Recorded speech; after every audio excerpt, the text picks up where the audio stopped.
ایک تو مالدار، دوسرے متوسط لوگ اور تیسرے غریب لوگ۔ یہ انسانوں کو انہوں نے مال کی بنیاد پر بانٹا۔ جو اپنے آپ کو تہذیب اور تمدن اور ثقافت اور کلچر اور تعلیم کے دھنی سمجھتے تھے، انہوں نے بھی انسان کو مال کی بنیاد پر اعلیٰ اور ادنا قرار دیا کہ جو مالدار ہے اس کو کسی بھی جرم پر سزائے موت نہیں ہوگی، پھانسی نہیں دی جائے گی سوائے بغاوت کے۔ اگر حکومت کی بغاوت کرے تو مالدار کو بھی پھانسی دی جائے گی، نہیں تو باقی دوسرے کسی بھی گناہ پر، کسی بھی جرم پر اس کو موت کی سزا نہیں دی جاتی تھی۔ اور دوسرے جو متوسط درجے کے لوگ ہوتے تھے، نہ زیادہ مالدار نہ غریب، بیچ کے جو طبقات تھے، ان کے لیے ان کا قانون یہ تھا کہ چھوٹے گناہوں پر ان کو سزا نہیں دی جائے گی، بڑے گناہوں پر ان کو سزائے موت دی جا سکتی ہے۔ لیکن جو تیسرا طبقہ تھا، کمزور طبقہ تھا، جو غریب طبقہ تھا، اس کے لیے ان کا قانون یہ تھا کہ غریب طبقے والا اگر معمولی جرم کرے چھوٹا سا، اس کو جو ہے فوراً قتل کر دو۔ یہ رومن امپائر کی تقسیم ہے۔ اور ہندوستان میں دیکھیں تو 3 کے بجائے 4 تقسیم تھی۔ یہاں پر برہمن کو سب سے اعلیٰ قرار دیا گیا اور کہا کہ برہمن جو ہے یہ برہما کے سر سے پیدا ہوا ہے، اس لیے یہی حکومت کا حقدار ہے، فیصلہ اور حکم اسی کا چلے گا، چاہے وہ فیصلہ دنیاوی ہو چاہے مذہبی ہو۔ برہمن نے جو کہہ دیا وہ سب کو ماننا پڑے، کیونکہ ہم برہما کے سر سے پیدا ہوئے۔ اور دوسرے طبقے کو انہوں نے چھتری قرار دیا، کھتری قرار دیا۔ اب یہ جو چھتری تھے، کہا کہ یہ برہما کے، ان کا عقیدہ یہ تھا کہ جو ہے یہ برہما کے سینے سے اور بازوؤں سے نکلا ہے، تو یہ جو ہے سینہ بہادری کی نشان ہوتی ہے، تو یہ سپاہی بن کر برہمنوں کی حفاظت کرے گا۔ حکومت ہم کریں گے، یہ ہمارا چوکیدار ہوگا، ہمارا سپاہی ہوگا، ہمارا پولیس مین ہوگا۔ اور تیسرا طبقہ انہوں نے ویش کا نکالا۔ ویش جو ہے کہ برہما کے کمر سے اور پیٹ سے نکلا ہے، اس لیے جو پیٹ کے متعلق تعلقات ہیں، جیسے اناج اگانا، کھیتی کرنا، پیشہ اختیار کرنا، تجارت کرنا، ان سب کا تعلق پیٹ سے ہے، ان کا کہنا ہے، تو یہ سارے جو ہے ویش کریں گے۔ یہ تقسیم منوش شاستر کے نزدیک کتنی خطرناک انسانوں کی تقسیم ہے۔ اور چوتھا یہ طبقہ لائے اس سے بھی نیچا، شودر، کہ یہ برہما کے گھٹنوں اور پاؤں سے پیدا ہوا ہے، اس لیے یہ جو اوپر والے 3 طبقات ہیں ان کا خادم ہے۔ ان کو کوئی حق نہیں ہے نہ عبادات کا، نہ کسی فیصلے کا، نہ نکاح کرنے کا، اپنی مرضی سے کوئی کام کرنے کا اختیار نہیں رکھتا، بس یہ ہمارا غلام ہے، اچھوت ہے۔ اگر برہمن کے اوپر شودر کا سایہ پڑ جائے تو قتل کر دو شودر کو۔ اب یہ انسانیت کی تقسیم تھی۔ ایران میں، اٹلی میں، روم میں اور سعودی عرب میں بھی بعض قبائل کہتے تھے کہ ہم بڑے خاندان والے ہیں۔ قریش کہتے تھے ہم خانہ کعبہ کے متولی ہیں، ہم بڑے ہیں۔ باقی لوگ جب خانہ کعبہ کا طواف کریں گے تو ننگا طواف کریں گے، لیکن قریش والے جب طواف کریں گے تو کپڑے پہن کے طواف کریں گے۔ انسانیت یوں بنٹی ہوئی تھی۔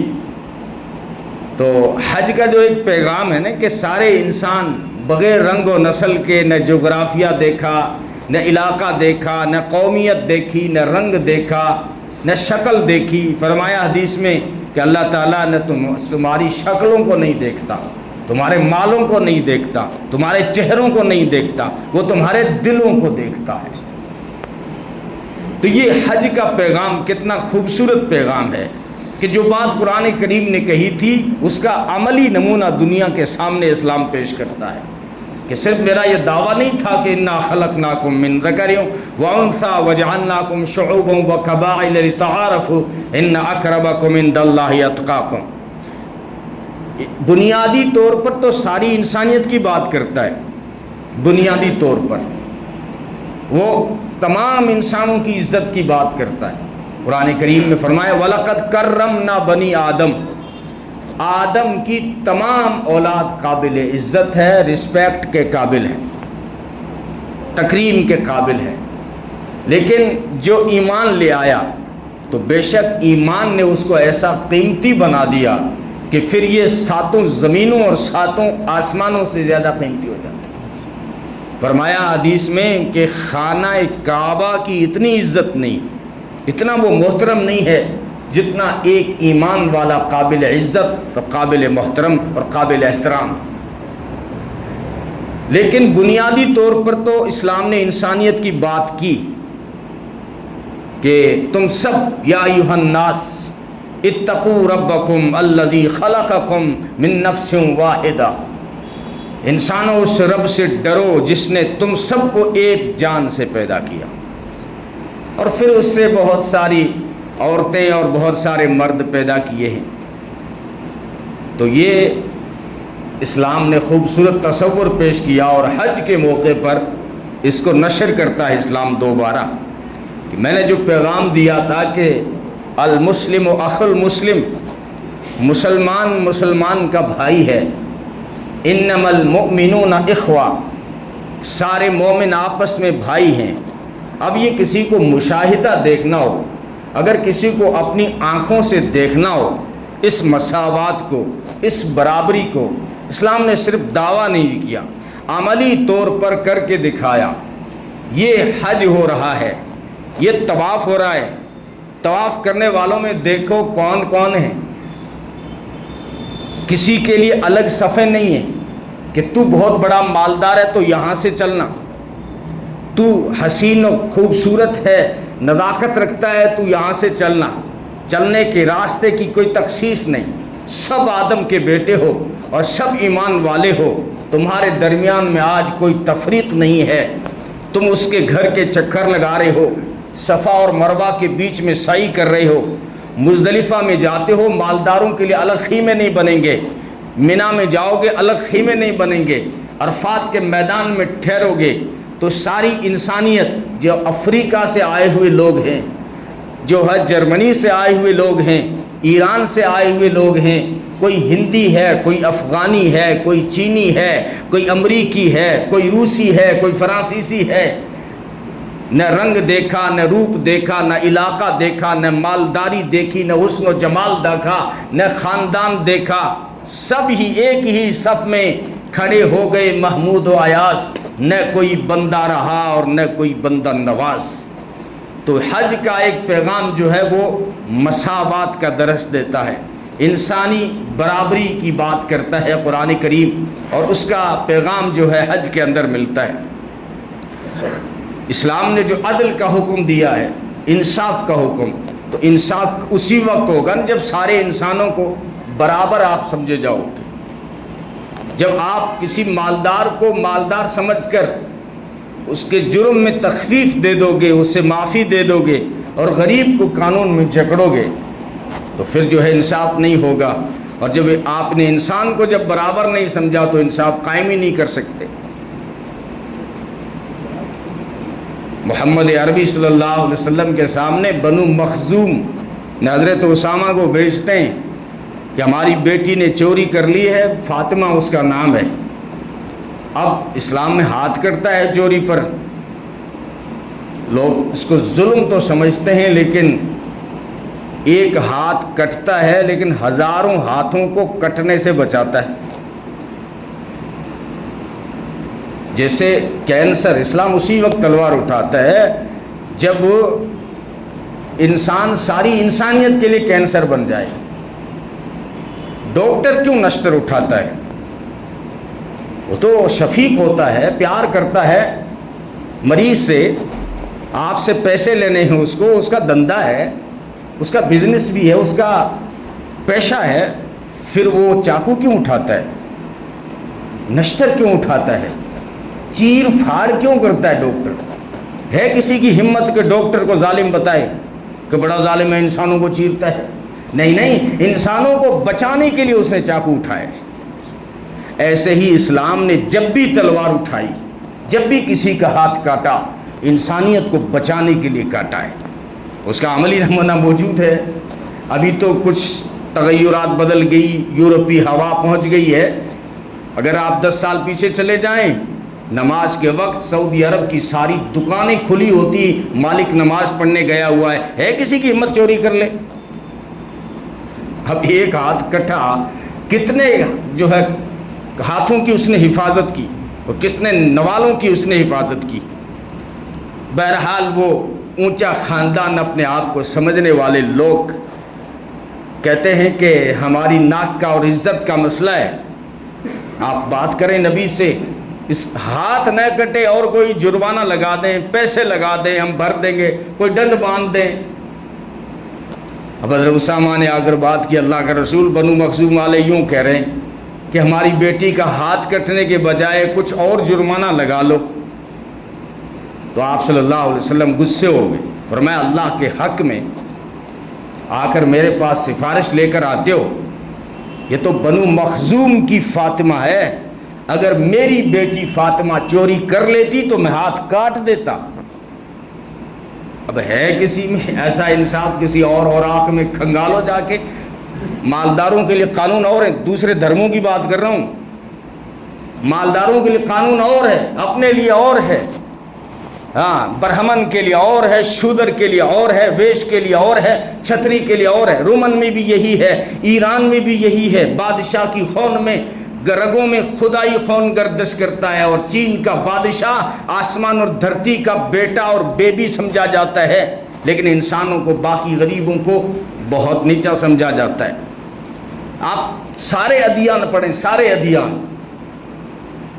جنہوں نے جو ہے دعوے کیے اس دھرتی پر، وہ سب پڑھیں، ایسی مثالیں کہیں نہیں ملی۔ تو یہ مساوات کا درس دیتا ہے اور سارے انسانوں کو یہ حق دیتا ہے کہ جنت میں نے مالداروں کے لیے نہیں بنائی ہے، جنت میں نے خوبصورت نقش و نگار والوں کے لیے نہیں بنائی ہے۔ آؤ میرے مشن کو، میرے پیغام کو قبول کرو، ایمان والے ہونا شرط ہے، ایمان لے آؤ، میرے پیغام کو مان لو، میں نہیں دیکھوں گا تم کہاں سے آ رہے ہو۔ دنیا تمہیں شودر سمجھ رہی ہوگی کہ یہ تو حبشی ہے، افریقی ہے، بلال جس کا نام ہے رضی اللہ تعالیٰ عنہ، لوگ شودر سمجھتے تھے۔ آج تک کسی کو پتہ نہیں چلا کہ ان کے دادا کا نام کیا ہے، کون تھا، کس قبیلے سے آیا تھا۔ حبشی ضرور ہے، لیکن خاندان کا کوئی عطا پتہ نہیں ہے۔ بس مشن کو مانا، پیغام کو مانا، توحید کو قبول کیا، ایمان لائے۔ اللہ جنت کی اوپننگ اسی بلال سے کر رہے۔ محمد عربی صلی اللہ علیہ وسلم سب سے پہلے جنت میں داخل ہوں گے۔ جنت کی طرف جب بڑھیں گے نا، تو وہ سواری کی جو مہار ہوگی، یہ کمزور روایت ہے، یہ بھی بتا دوں میں، محدثین کی نگاہ میں کوئی مضبوط روایت نہیں ہے، لیکن کتنا احترام کیا جا رہا ہے۔ یہ نہیں دیکھا کہ کون ہے، کہاں سے آیا، کس خاندان سے آیا ہے، چڑھا دیا خانہ کعبہ کی چھت پر۔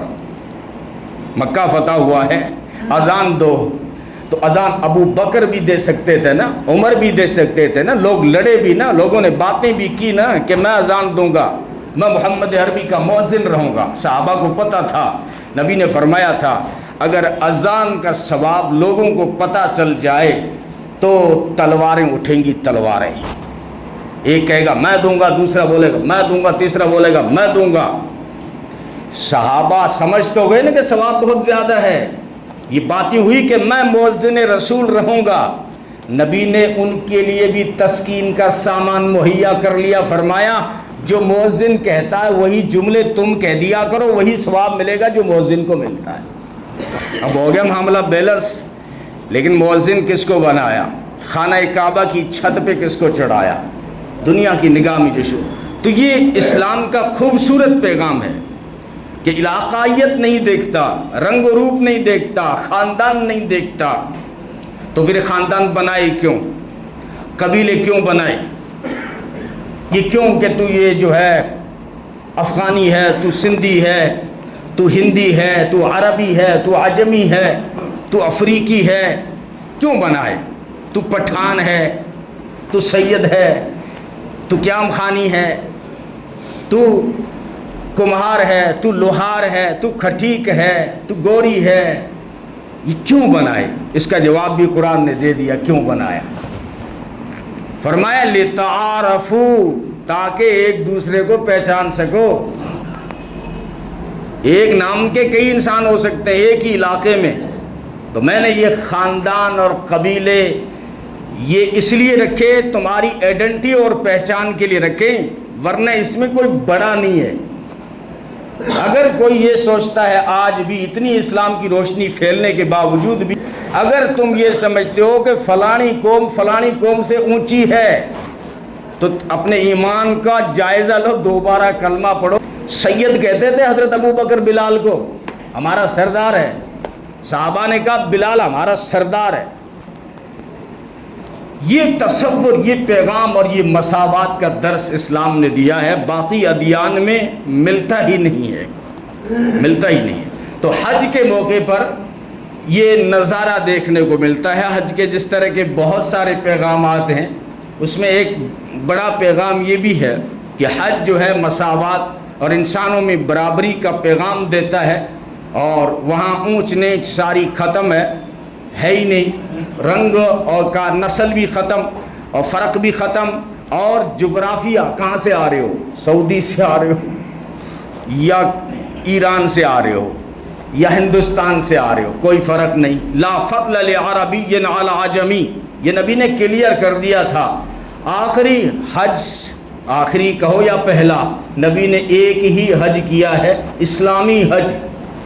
نبوت ملنے سے پہلے مشرکین مکہ بھی حج کرتے تھے، تو آپ صلی اللہ علیہ وسلم نے نبوت کے اظہار سے پہلے بہت سے حج کیے ہیں، لیکن اسلام نے جو حج دیا ہے اس سن ہجری 9 میں تو آیا ہی، یہ نبی نے صرف ایک حج کیا ہے، پہلا کہہ دو یا آخری کہہ دو۔ اب اس میں 10,000 کا لشکر لے کے چلے تھے وہاں سے، جب مدینہ سے روانہ ہوئے ہیں تو 10,000 کا لشکر تھا حج کرنے کے لیے، لیکن جب پروانوں نے شمع کی خبر سنی ہے، دیوانوں نے سنا کہ محمد عربی صلی اللہ علیہ وسلم حج پہ نکلے ہیں، تو چاروں طرف سے مسلمان امڑ کر آنا شروع ہوئے، یہاں تک کہ عرفہ کے دن یہ تعداد 1,24,000 تقریباً، بعد نے 1.5 لاکھ اور بعد نے 2.25 لاکھ لکھا ہے۔ اتنا بڑا مجمع ہو گیا، اتنے مسلمان اکٹھا ہو گئے۔ تو اس دن جو خطبے دیے ہیں، حج کے 2 خطبے بڑے مشہور ہیں، لیکن جو عرفہ کا خطبہ ہے بڑا جامع خطبہ ہے۔ فرمایا لا فضل لعربی علی عجمی ولا لأحمر علی اسود ولا لأسود علی احمر، آج کے بعد میں کسی عربی کو، بے شک محمد عربی صلی اللہ علیہ وسلم انسانیت کا نبیوں میں افضل ہے، لیکن انسانیت کو پیغام دے رہے ہیں کہ آج کے بعد میں کوئی عربی عجمی پر فضیلت نہیں رکھے گا، کوئی عجمی عربی پر، اور کوئی گورا کالے پر فضیلت نہیں رکھے گا، اور کوئی کالا گورے پر نہیں۔ یہ خطبہ اس وقت دے رہے تھے، جھگڑے آج بھی ہیں گورے اور کالے کے، آج بھی امریکہ اپنے آپ کو انسانی قانون کا حمایتی اور دھنی سمجھتا ہے، کہتا ہے ہم نے رواداری دی ہے، ہم نے یکساں سول کوڈ دیا ہے، ہم نے انسان کو حقوق دیے ہیں، وہ ہیومن رائٹ کی بات تو کرتا ہے، لیکن خود امریکہ میں کوئی کالی عورت گورے سے شادی نہیں کر سکتی، سزا ملتی ہے، باقاعدہ عدالت سے سزا ملتی ہے۔ امریکہ جیسے دیش میں جو جھوٹے دعوے دار بنے بیٹھے ہیں کہ ہم انسانی حقوق کے پاسدار ہیں، سچ بات بتاؤں تو انہوں نے جو ہیومن رائٹس کے قانون بنائے ہیں محمد عربی صلی اللہ علیہ وسلم کے خطبے سے چرائے ہیں۔ محمد عربی صلی اللہ علیہ وسلم کا جو خطبہ ہے نا، بڑا لمبا تفصیل کے ساتھ حدیثوں میں موجود ہے، وہاں عورتوں کے حقوق کی بھی بات کی ہے۔ کیوں بات کی؟ باقی ادیان اس کو انسان ماننے کو تیار نہیں تھے، پڑھے لکھے طبقے، رومن اس وقت جو ہے یونانی لوگ، یہ پڑھے لکھے لوگ ہیں، جتنے بھی آپ بڑے نام سنتے ہیں، سقراط، بقراط، جالینوس، افلاطون، یہ سارے جو ہے کہاں سے تھے؟ ان علاقوں سے تھے۔ یہ دنیا میں پڑھے لکھے سمجھے جا، لیکن بحثیں کر رہے ہیں، عورت کو انسان ماننے کو تسلیم نہیں ہے۔